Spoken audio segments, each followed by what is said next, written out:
Greetings comrades, Soviet Gaming here. Today we are doing the beginner's guide for Soda Dungeon 2. So I managed to reach the end of Dimension 2 and I figured out some basic mechanics that will be useful for you guys if you just started playing. The game itself is pretty simple, but it's really important how you will point the development of your characters, and based on that your progression in the late game will be easier or harder. So let's make it easy for us, right? So first things first, when you just start out, you want to take as many of those free guys with you as possible. We'll start with the basics, right? So this is beginner's guide, everyone will find it useful. So yeah, you get some of those soda junkies, you get wherever you can, just have several of your units, the cheapest ones, and just grind for a few runs in the dungeons. It can be up to 6 characters and I strongly recommend having as many of those as possible. Since I'm a little bit further away in the game, I'll equip myself with those guys.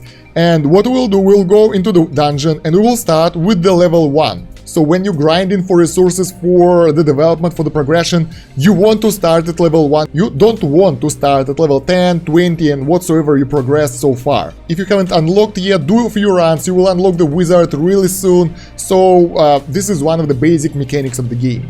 What I would recommend for those settings, we won't touch the quick battle because it's more for AFK rewards. We will go for the key settings. When you're grinding, I strongly suggest turning off the save key for healing fairies because you want the items. You want to turn off the healing fairy for keys usage, and you want to include bonus treasure and make sure that you ticked the mine shaft. That's really important. Considering the unknown path when you don't have any keys, I suggest putting it to 0 or 25%, because usually when I'm getting there, I'm getting my ass kicked by some weird RNG stuff. So I've had maybe 2 or 3 successful openings of those portals, so let's put it to 25 just to see what the hell is over there. There we go. So I suggest those settings, so all the keys you'll be getting will be spent on those things while you're auto playing. Consider the add gold boost, I suggest putting it on. There will be a small banner on top of your screen. It's not that annoying, but I'll turn it off for the sake of the video because we don't want some additional pop-ups, right? So yeah, when you're grinding, you want to turn it on for additional gold income. I think it's 10% boost. Yes, it's 10% gold boost. And then you just click go and let it play. Then you just turn the auto on and enjoy how you guys massacre the enemies. For your first few runs you might go to level 30, 40 or something like that. But while doing that you gotta make sure to turn off auto when you see the ore. There we go, now we have to choose a path, and when the game is turned on to auto, it will pick the bonus treasure if you have any keys available. Yeah, let's go do that. So the bonus treasure will give us some additional reagents or maybe the loot, so it's nice to do that. You can get those keys from level 5 or 10 enemies, so mini bosses or the bosses, they have a random chance of dropping the key. Also you can get them later in the game by getting the ability, but yeah, I think that's about it. After you'll be done with the level, those keys will disappear, so you don't need to kinda stockpile them.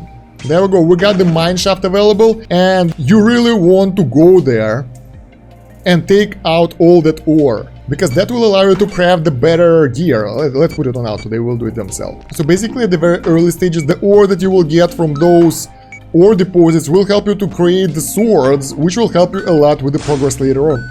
When you'll go to the second dimension and pass level 100, the dungeon will start to repeat itself, so you'll have the 100 additional levels of the same content, but the enemies will be harder and the loot will be better. So after a few of those runs you will have enough money to buy some of the sodas. I strongly recommend focusing on getting the miner soda and the healer soda. Like, without those you won't be able to progress effectively. After you got those, everything else is kinda secondary. Thief is really good as well, because it allows you to open all the chests, but you really want the miner, I'll talk about that a little bit later, and you want the healer in order to heal your guys. At the beginning of the game you can use the healing amulets, but when you'll progress a little bit further, those won't be enough and you will need the healer. So yeah, focus on getting those and focus on getting some of those stools and tables up, so you will have more heroes available for you in the tavern. So yeah, right now you should be able to get the basic team. I'll try to use the basic heroes that are available for you. You really want to start with the miner as your main guy, because he will be able to use that ability, pickaxe, and mine the ore right away when you go to the area, so that will allow you to get all the ores without missing them out. Other positions on your roster aren't really important where they will be, but you want to have one thief because that will allow you to open all the chests in the area when you'll beat the boss. You want to have at least one medic, so you will train her while you go. So right now at the very beginning it's not about their usefulness at this moment, but it's about investing in them so they will get XP and they will get stronger. You want to have one of the soda junkie because that guy is free and that guy need to be leveled up in order to progress easier when you will get to the next dimension. And yeah, if you can get each of different profession, get them as well. So if you have a variety team over here, they will all get the XP, they will all level up, and that's pretty nice. When you got your team up, you hire them. Make sure that you have enough money for the warp for like level, I don't know, level 30 for example. So you save up extra 50 gold or so and spend the rest of the gold on the tavern upgrades. You want to max out stools, you want to max out the tables, and you want to have the bed over here. That's really helpful. That will allow you to make the proper team way easier. If you have any extras left, you can spend them on this kitchen. That will allow your heroes to have a little bit more higher starting HP. But I think this is more for the later game because 2% boost is like not that much when you have only 20 health. And yeah, get as many sodas as possible in order to be able to level all of your classes. Considering the equipment, you can leave it on auto, but I strongly recommend equipping you guys with some of the healing stones. That will allow them to heal up way better. Just make sure that Nurse don't have it because you have your own healing and everybody else should have one. That will help you a lot with the progress. And yeah, specifically at the very early stages of the game, you want everyone to have one heal stone. That will allow your team to be way stronger. In the later game it's not that important, it's not that useful anymore. And the rest of the equipment will be assigned with the best items, so yeah, it's pretty good so far. If you want to change the placement of your heroes in your team, you can click here and rearrange them. But yeah, I think the nurse should be at the last spot, so she wouldn't be healing everyone that early. And if you're done farming for now, if you feel convenient that you want to push a little bit, you should use the warp and go with the highest level possible. Like for you it will be maybe level 60, maybe level 70. I'll go to the highest level available for me, it will be level 199. So we will go to the next dimension soon. When you're doing the push though, you want to change the key settings. You want to have a key available for your healing fairies, and you want to use the healing fairy because otherwise you might miss the chance to push a little bit further. And honestly, pushing is only useful when you're trying to go for the next dimension. At least in this early game where I'm right now. So yeah, after that you can take the manual control of your heroes or let them play automatically. I'm pretty sure about their capabilities right now, so I let them do it on auto and they will do pretty good, and I'm pretty sure we will be able to kill the boss. As you have guessed already, every 10 levels you have a checkpoint. When you go through the boss, you'll be able to warp to the next level, and that's how you progress through the game. So make sure to beat that boss if you can to make the new checkpoint. There we go, I barely managed to kill him, and he's running away yet again, guys. And we got some minor loot. So that's what we got for 10 levels basically. So yeah, if you really want to grind, you want to start with level 1, you'll get way more gold. If you want to push, you'll start with the furthest level. So this is what I've got, started from level 1 and I got to level 125 without a healer. So with the healer it will be even more effective. I had a bad combination of heroes. So let's talk a little bit about dimensions now, and we will talk about which equipment to get and overall basic tips after that. When you beat the boss, when you beat the final boss, you can go to the portal. That will remove all your gold, that will remove all your sodas, all your heroes available, and I think all your equipment as well, and part of your gear. So before doing that, you want to go in and spend all your money. So if you can do some tavern upgrades, do that, they will stay forever. You really want to upgrade your blacksmith to get the locksmith and some of those bags of resources, because that will allow you to bring some of the resources in the new dimension and craft weapons earlier. You might want to build wherever you can before going to the new dimension, because the buildings will stay as well. So yeah, basically you want to spend as much money as possible before traveling through the portal. There we go, I can get this inheritance thingy, so I will get some extra gold when I'll go to the next dimension. So yeah, now we're losing all gold, items, resources and sodas, and we will keep all our caps, which is premium currency, and we will get some really cool treasures. Let's go! So when you go through the dimension first, you want to pick the sword one, the attack bonus, because it's really helpful to progress faster. I strongly recommend starting with attack one. Of course it's up to you, but that's what I did, and I just plowed through the second dimension like in, I don't know, few hours. And now we have options of picking HP, mana, or the gold find. I will go for HP because that will allow me to progress even faster. 5 HP per level of relic. We'll talk about relics in a second. Ooh, and he gave us Relic of Mastery, so higher XP gain for the heroes. That's really nice. Oh my god, guys, I don't want to spoil the story for you, it's hilarious, so I'll just give you basic advices. You got to the new dimension, you got some rewards, and as I said, you will start with a lot of naked men here, guys.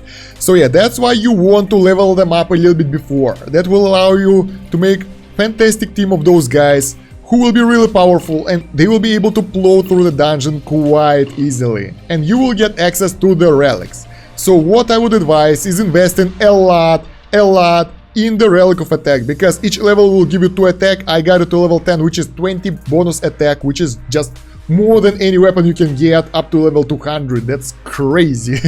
But since I have it leveled up already, I will level up a little bit Relic of Health. That will make my guys way stronger, 35 health. So yeah, focus on the combat relics first, then you can invest a little bit of extras in those dungeon keys, in those mastery relics. I think Relic of Mastery is actually quite important, we have to invest in it a little bit more later. And to get class relics, you need to level your class to level 50, so it's not going to be anytime soon. So yeah, for the first run, I suggest running with the naked man, without anything. You will be okay, because you will get those benefits of attack and you will just plow through first few levels. Just make sure that you will turn off auto when you will see the ore, so you will get that iron. Other than that, just one-shot enemies as much as you can, get that gold, get that loot, and you will get the basic equipment, guys. And we are finally dead. We got to level 111, guys. That is insane. I didn't expect it to push that far with just 6 naked men. We got a lot of loot, look at this, so many things, that's crazy. Alright, so that's how the relics work when you use them correctly. After that, you want to invest that gold into the sodas. So you want to get all of those up to the thief, I think, because, well, if you can, if you have money. Because thief is a really important start. After that, rinse and repeat is pretty easy. Now let's talk a little bit about equipment and advanced tactics. Since we're here at the sodas, I want to tell you a few words about the hunters. Hunters are really important when you grinding, because when hunter kill an enemy, they get that hunter capture and that will increase damage to the target. It's not that huge, but over time it will stack up and it will help. So when you're grinding for gold, it's a good idea to make a team of 1 miner, 3 hunters, 1 healer and 1 thief. That will allow you to kinda get the most bang for your buck, because they will push that far and they will help you to get additional damage and will get all the loot possible. Other than that, feel free to explore it yourself and get whatever you want. I haven't unlocked that much yet, I think, but I find it pretty fun to explore it yourself. Alright, now let's talk about equipment. After your first run, you will have enough resources to create several iron swords. This is one of the weapons that you want to craft because it's really good, it's giving you good damage boost, it's giving you some critical, so it's really nice. If you are further than that, if you can get something better, you can go for the frying pan or infected edge. Those will help you a lot because saber doesn't have that much of benefit over the iron sword, although their weight is pretty good, and yeah, basically they are not really needed. You can go through the game with only iron sword if you got that attack relic, so just iron sword and bunch of those, where are they? And bunch of those heal stones on all the characters will go a long way, guys. You can just go through several dimensions with just that. But of course you can take your time and craft whatever you want. You can also level up your equipment.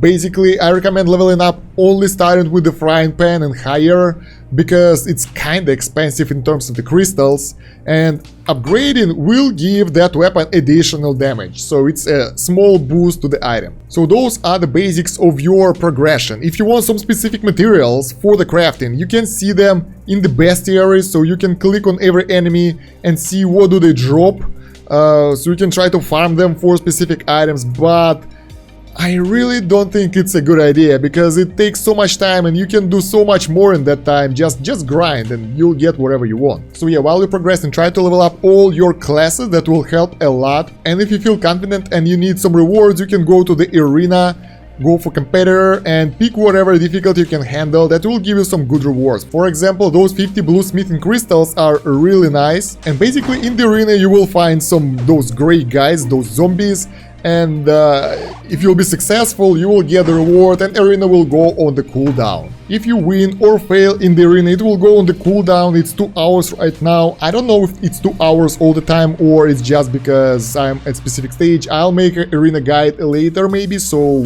subscribe if you haven't yet so you won't miss that. Then we have the pets. They are pretty expensive. You'll get this whale for free when you build in this building, and he will give you HP increase. Pretty simple. You get him, he's helping you, he's leveling up when you're winning the battles. Not that hard. And as you will progress through the campaign, you will unlock different things. Right now I got the gnomes that will give you more essences. So yeah, just get the upgrades that you can afford, just get the upgrades that you want. Those are really nice to have and they will be permanent, I don't know. So we already talked about farming team composition, let's talk about the progression team composition. I still advise going with the miner because I'm greedy as hell, then getting the thief at the second spot, then getting the spellcaster, the mystic at the third spot. And you want to have carpenter with you because his skill is really cool, it's doing double damage, it's good damage. And you want to have 2 healers, because those will keep you alive longer. You might want to replace the last healer for the person of your choice. Maybe this dark mage will be good. I haven't used him yet.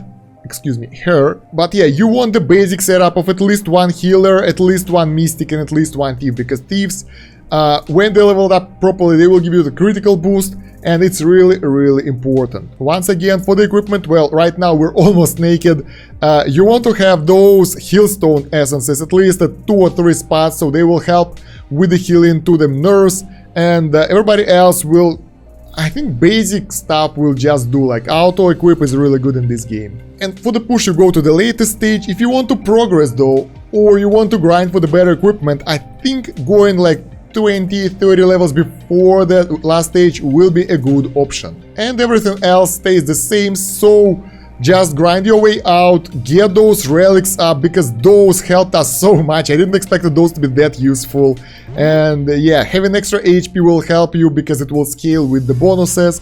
Having extra damage will help you because it will scale with the skills. And yeah, just push it like that and you'll be successful and you will defeat the goddamn boss, no problem. If you guys have any extra tips, make sure to share them in the comments so everyone will see them. It's nice to share with the community. While you're going there, don't forget to leave a like, subscribe to this channel if you haven't yet, and make sure that the bell notifications turn to all, otherwise you might miss something. And if you want any more guides on this game, there will be a playlist down there with all the guides considering Soda Dungeon 2, and you really want to join our Discord for our fantastic community, the link is down here in the description or in the pinned comment. Also, I'm pretty sure you will like my live streams on Twitch. I'm streaming sophisticated PC games with the hard game mechanics, and I'm getting my ass kicked there, and no battle royale whatsoever, usually strategies or RPGs, so you will love that. And of course, follow all my social media, the links are over here or in the description. That's about it for now. Thank you for watching, comrades. Soviet out. Bye.